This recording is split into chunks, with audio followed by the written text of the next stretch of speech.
तर जनसंपर्क अधिकारी रेल्वेचे स्वप्नील नीला सध्या बोलत होते। मुंबईच्या दिशेनं पुष्पक एक्सप्रेस येत होती।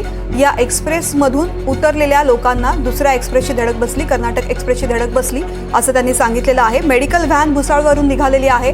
जखमींना उपचार देण्यासाठी प्रयत्न केले जात आहेत। 7 ते 8 प्रवासी जखमी आहेत अशी त्यांनी माहिती दिलेली आहे। पाचोऱ्याजवळ ट्रेन पुलिंग झालं होतं आणि त्यावेळेस लोक खाली उतरले होते।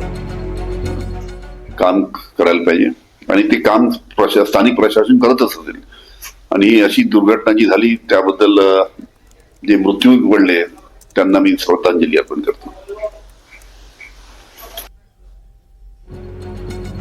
तर अनिल देशमुख माजी मंत्री बोलत होते।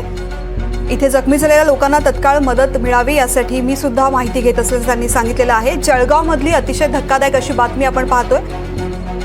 पुष्पक एक्सप्रेसचा अपघात झालेला आहे। लखनौवरून मुंबईकडे जाणारी ही ट्रेन पाचोऱ्याजवळ ट्रेन पुलिंग झालं आणि त्यावेळेस लोक खाली उतरले होते।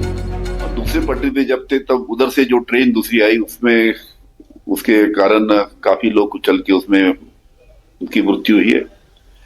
स्थानिक प्रशासन है जरूर इसमें ज्यादा से ज्यादा जो जख्मी लोग हैं उनको अच्छी सुविधा मिलना चाहिए या मेडिकल ट्रीटमेंट मिलना चाहिए, उसके लिए उनका प्रयास चलूंगा।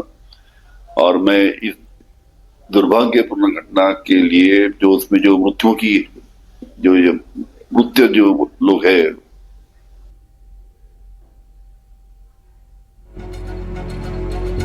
तर अनिल देशमुख यांची प्रतिक्रिया आपण पाहिली। लवकरात लवकर जखमींना मदत केली जावी यासाठी स्थानिक प्रशासन प्रयत्न करत असल्याचं त्यांनी म्हटलेलं आहे। धक्कादायक आणि भीषण असा हा अपघात या ठिकाणी घडलेला आहे। रेल्वेचा अपघात जळगावमध्ये घडलेला आहे। जळगावच्या पाचोऱ्याजवळ अपघात घडलाय। चेन पुलिंगमुळे लोक खाली उतरलेले होते ट्रेनमधून आणि त्यावेळेस कर्नाटक एक्सप्रेसची धडक या लोकांना बसली। पुष्पक एक्सप्रेसमधले प्रवासी खाली उतरलेले होते आणि त्यावेळेस दुसऱ्या दिशेने येणाऱ्या एक्सप्रेसची धडक बसल्यामुळे हा अपघात घडलेला आहे। जळगावच्या पाचोऱ्याजवळ अपघात घडलाय। 10 ते 11 रुग्णवाहिका घटनास्थळी पोहोचलेल्या आहेत मदतीसाठी। केंद्रीय मंत्री गिरीश महाजन यांच्याशी सुद्धा आम्ही संपर्क साधलेला होता। त्यांची प्रतिक्रिया या अपघातासंदर्भातली आपण पाहूयात।